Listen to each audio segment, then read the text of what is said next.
Hello everybody and welcome to Woopercast. This is episode 13, I believe, for the 1st of August 2016. As always, I am your host, Joe Yates. Before I get into any content for this week's episode, well, one of this week's episode is just a quick disclaimer that there were no videos last week and there was no Woopercast last week.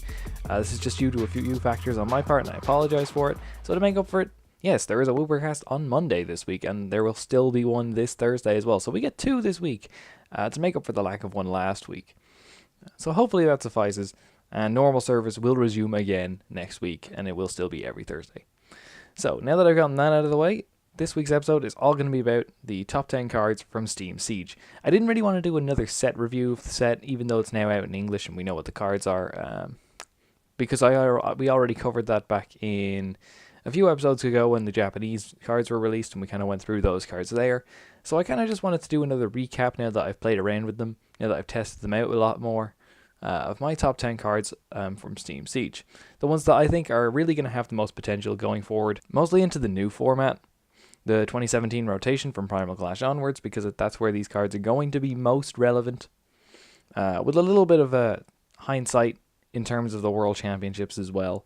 That's what I wanted to focus this list on. So they're ranked based on their ability to perform, or at least their predicted ability to perform at the throughout the whole of next season. That's really what my aim was with this list. Really, another thing that I wanted to show with this list was that it might seem like going into rotation that we lose a lot of the important cards, and that it sort of cripples entire archetypes. And while on the surface and on paper that can be true, maybe these cards can still adapt to the new format in some way. And I think a lot of people might have questions about what I've got on my list, and sort of there might be some controversial picks, I guess, here and there. But the point I want to make is that it's important going into a format that literally nobody has played before. You've lost 4 entire sets. It's very limited in terms of the scope that we have compared to other formats, because there's just generally less sets to pick from as there are towards the back end of a season. I think it's super important not to sleep on anything, and it's super important not to outright rule out something before you actually have a chance to try it out yourself. Yeah, obviously things like Xerneas DX that had a really strong archetype in the last format does seem like it gets crippled because it loses Bronzong. But maybe there's a way that it can make a comeback. That's sort of a wild example, and I don't think there is a way Xerneas can still make a comeback, but I think it's important not to outright rule out anything before you have a chance to try it yourself. And I think that's what I really wanted to show with this list, is that a lot of things that you mightn't think could be good actually kind of are.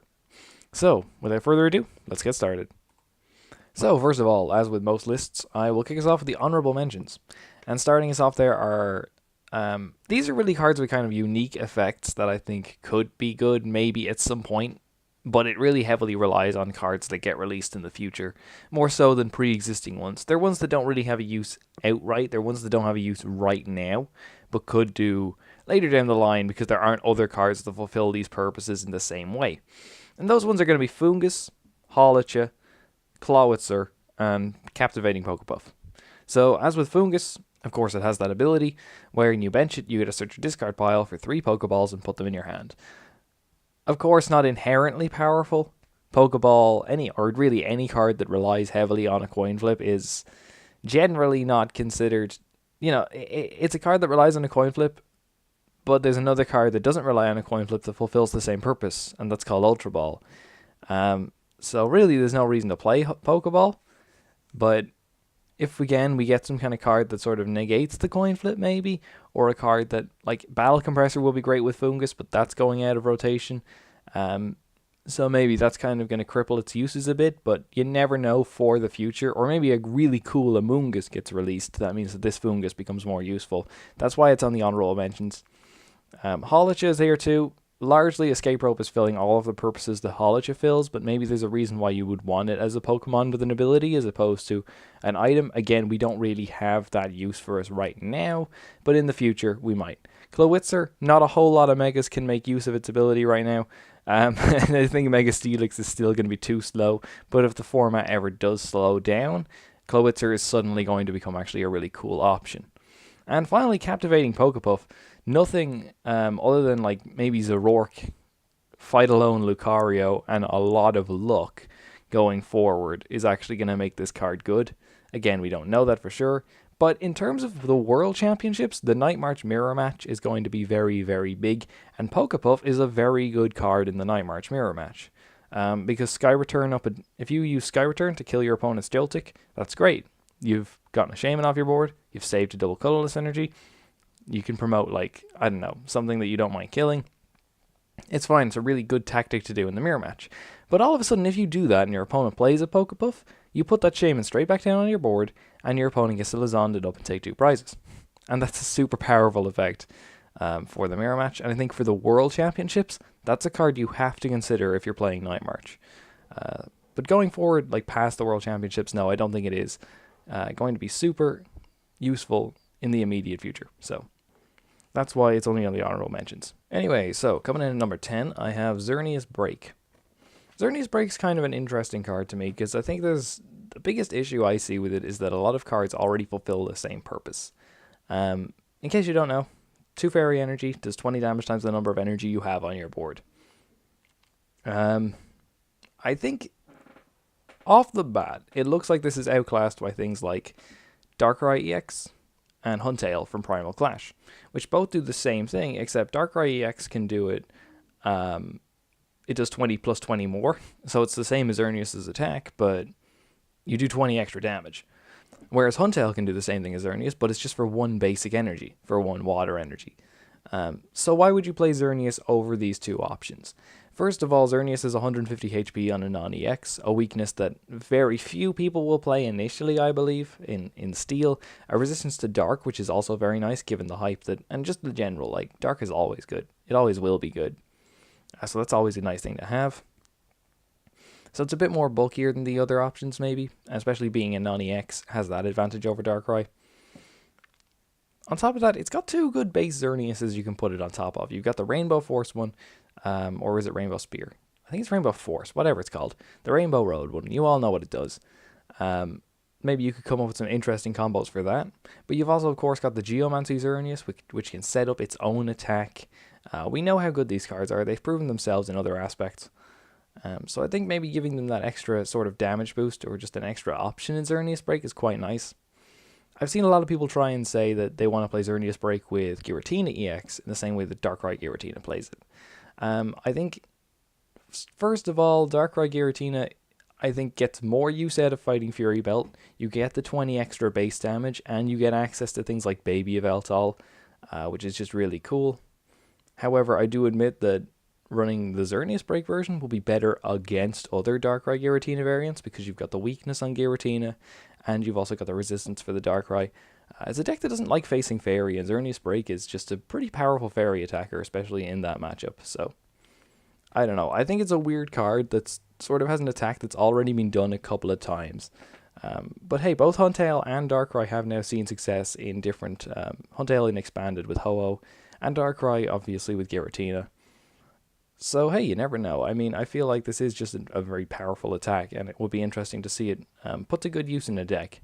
Maybe a completely different idea than the ones I've sort of rattled off here. So anyway, coming in at number 9 is going to be the other sort of legendary break from the set, and that's a Yveltal Break. A Yveltal Break is... I think it's sort of guaranteed to see play. Partly because the baby Yveltals are guaranteed to see play. They're just too good not to. And with the Yveltal Break, you give them a secondary attack that they've sort of never really had access to before. Pitch Black Spear is great. Oblivion Wing is great.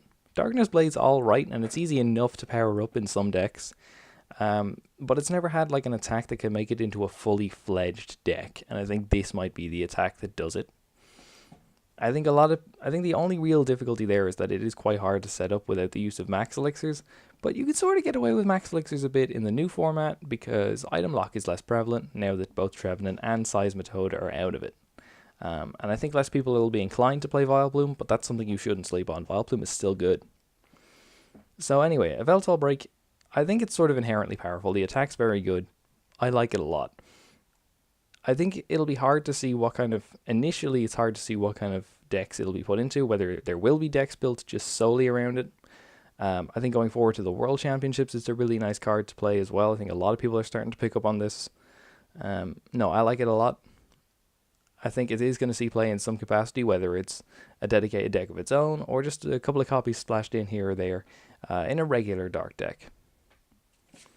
Anyway, going on to number 8, and the first sort of weird pick.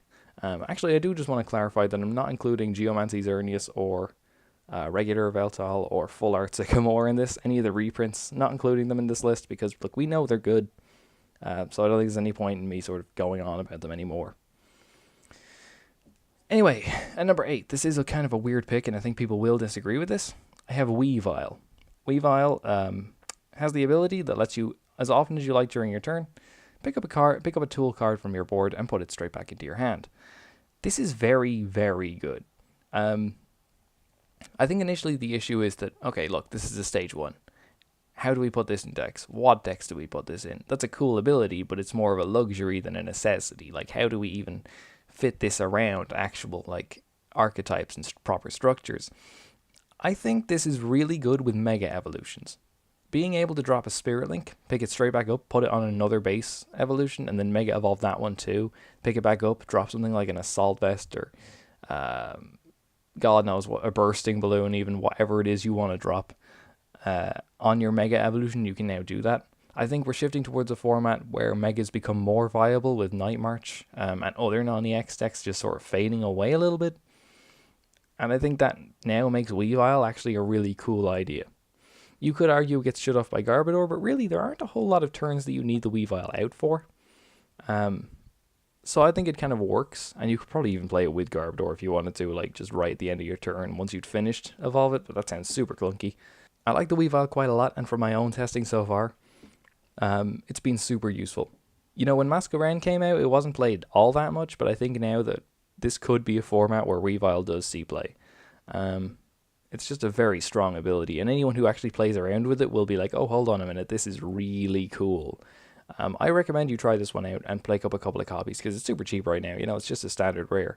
So I don't know, this is something that I'm kind of championing. It's not going to be in every deck, obviously, and it is hard to splash in because it's a stage 1, but I would definitely recommend giving it a shot here and there. Coming in at number 7, we've got Magearna EX. Maybe a little bit high on the list, but I think this is again one for the future that it doesn't have any immediate uses. But looking forward into the longer lifespan of this set and of this card, I think there could be uses for Magearna popping up here and there. So it has this ability where any of your Pokemon that have metal energy attached to it prevent all effects of attacks done to those Pokemon except damage. Now we're seeing kind of a lot of hate for effects of attacks lately. Obviously Bent Spoon came out. We've now got Pokemon Ranger and now Magearna on top of this as well. But they're also coming in at a time where we have things like Jolteon, Glaceon, Regice, Promo Jirachi. That kind of stuff comes into play as well. I think one of the biggest issues with Magearna is that you could argue, oh, but this is outclassed by Ranger. I wouldn't say it's entirely outclassed by Ranger. Things like Froakie's Bubble, for example, Ranger can't stop that, but Magearna can. That's kind of a terrible example, but it's things like that.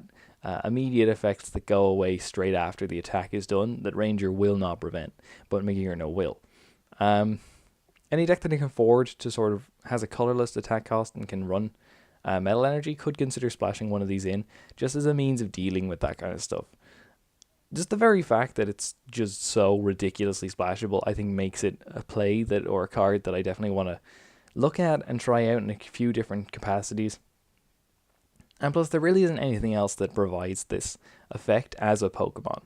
Bent Spoon, you have to give up your tool slot for, and there's a lot of competition for tools. Ranger, you have to give up your supporter for the turn, and it won't prevent immediate effects. But Magearna, it does all this without you needing that. And of course, it gets shut off by Hex or Gardevoir, but you know, you can work around those, I guess. So, a little bit high up, I think, but now we're starting to get onto stuff that I think is really, really good. And number 6 is another one that I do actually believe has a lot of uses in a couple of different decks. And something that a lot of people, I think, have skipped over. Number 6 is Klefki. So, in case you're wondering what Klefki does, this is such a mouthful to read, so I'll sort of sum it up in my own words. If it's on your bench, you can use this ability where you discard all cards attached to Klefki, you attach it to a Pokemon, and then you prevent all effective attacks done by, including damage, done by Mega Pokemon next turn, and then you discard it after that. So why on earth is this in the list?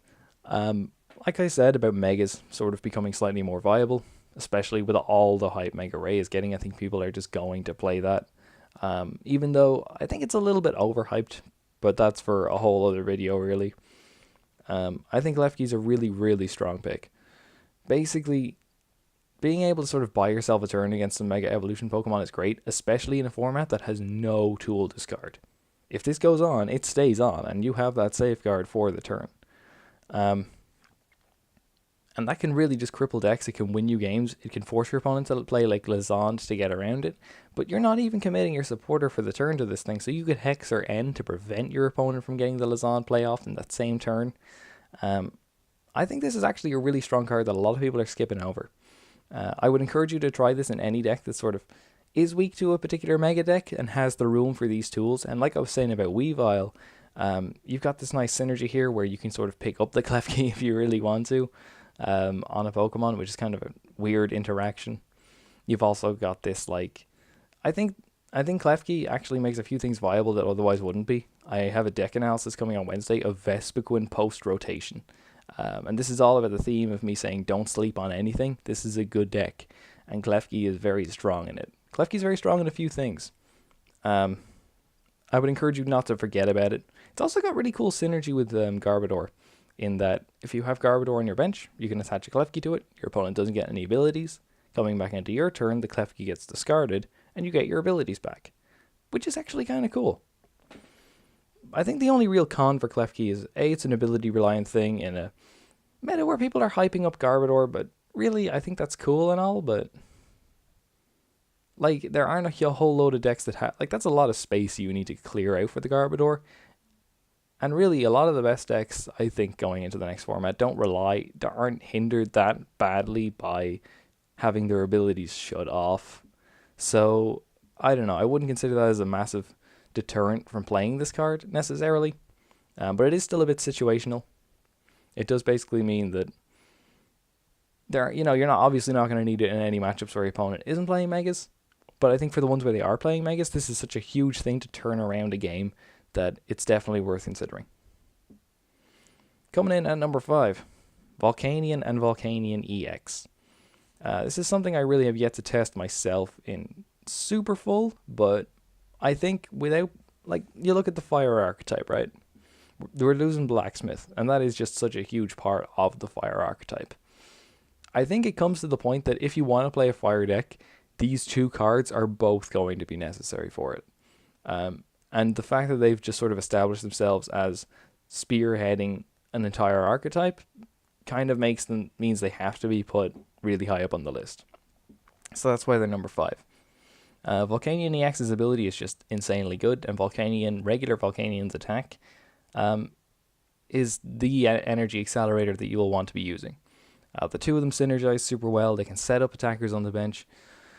I think there's really a lot to like about these guys, and even without Blacksmith, I think they can still kind of hold their own to a certain extent. I'm definitely going to be interested to keep trying these guys out and keep trying to make this sort of thing work post-rotation.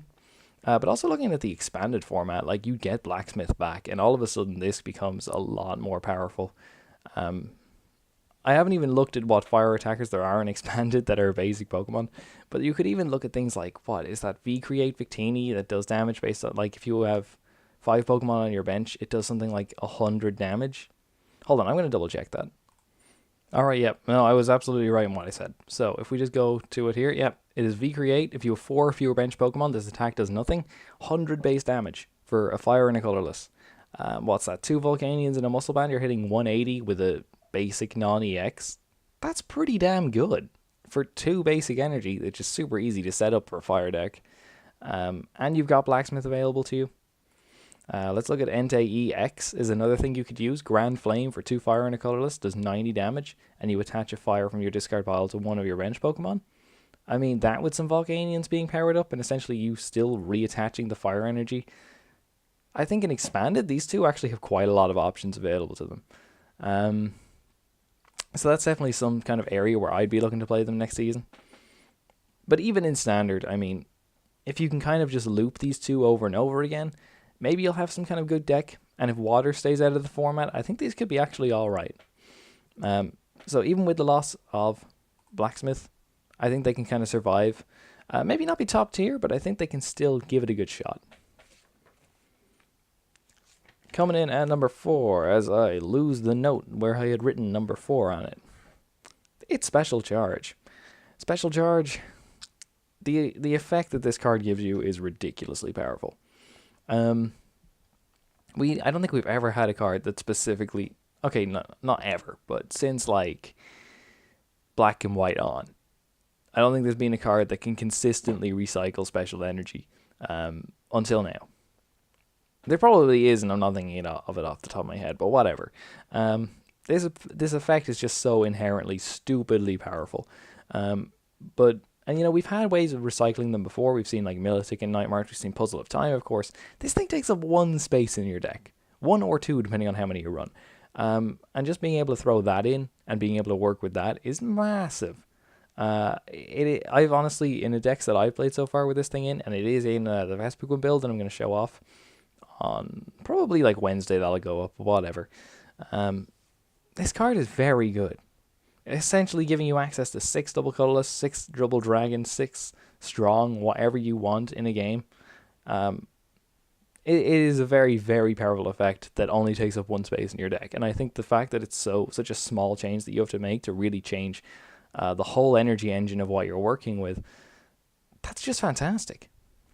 It's also completely, the one biggest negative, and I've seen a lot of Night March lists, or sort of players who have tested Night March, myself included, for the Worlds format, are sort of not putting this in their list, and I kind of agree with this. The reason being is that you're really tight on space in that list, and you already have Puzzle of Time. You don't actually need it, and in that sense, is Special Charge more of a luxury than a necessity?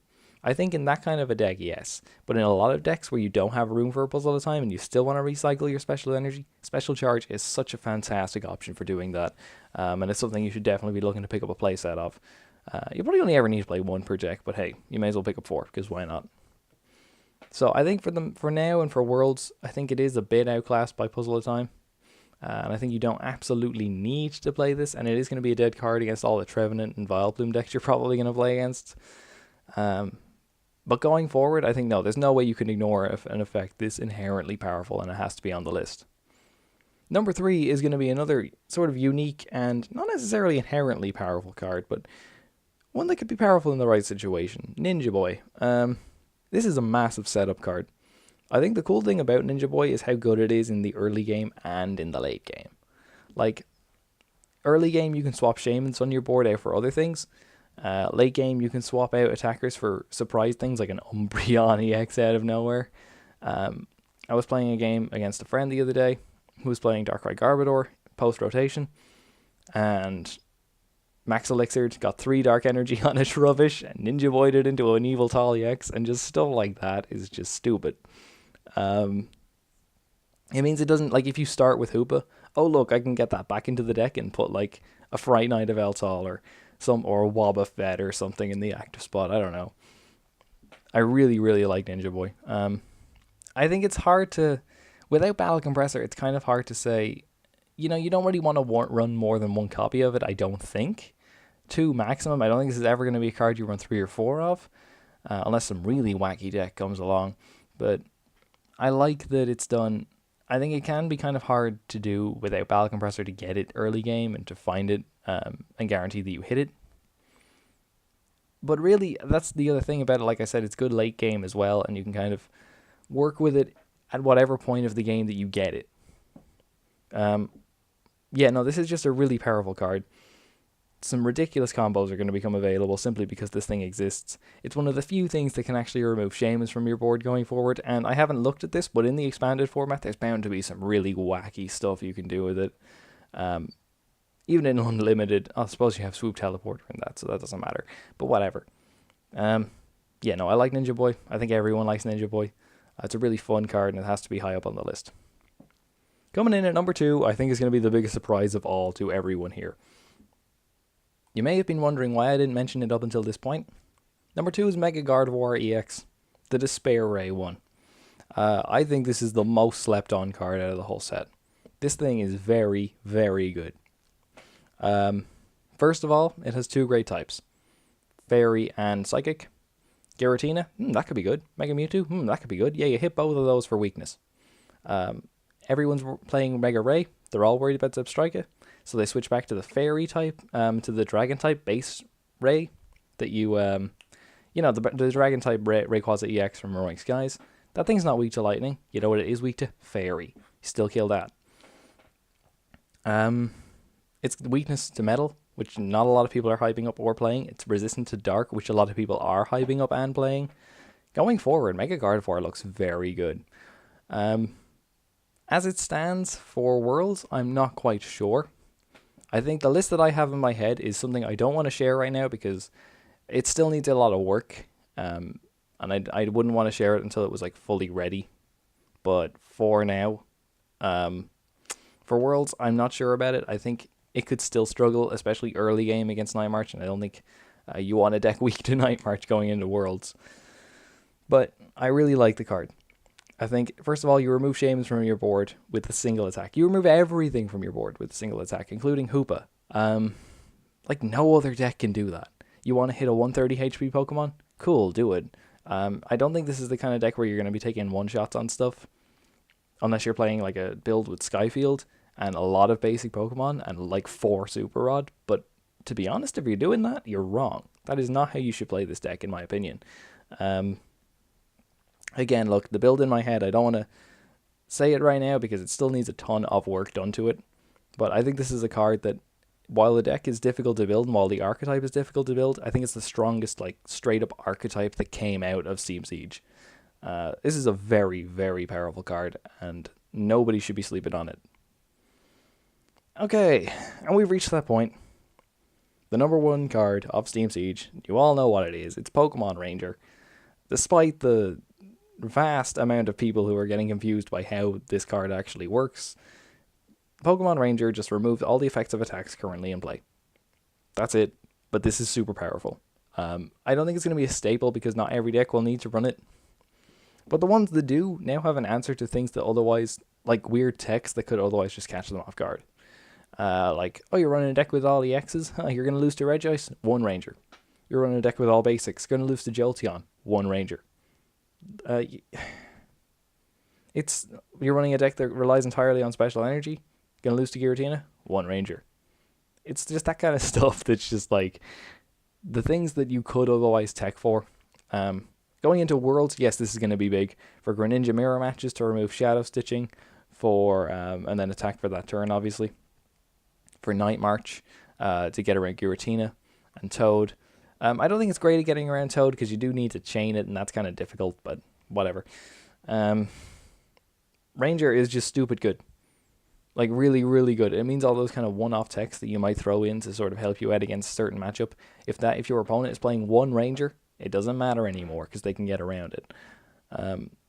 It's an answer to existing and future threats, and I cannot foresee a point in the format where this is not a good card.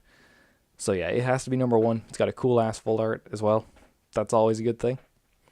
And there you go. That is my top 10 cards of Steam Siege. Thank you so much for watching. We'll be back every Thursday, 5 p.m. British Standard Time, even though this one is on Monday at like 5 p.m. British Standard Time, but whatever. You all know when the show is normally on. You can find me on Facebook at facebook.com/Woopercast, soundcloud.com/Woopercast. We're also on TuneIn and Stitcher if you prefer to listen over there.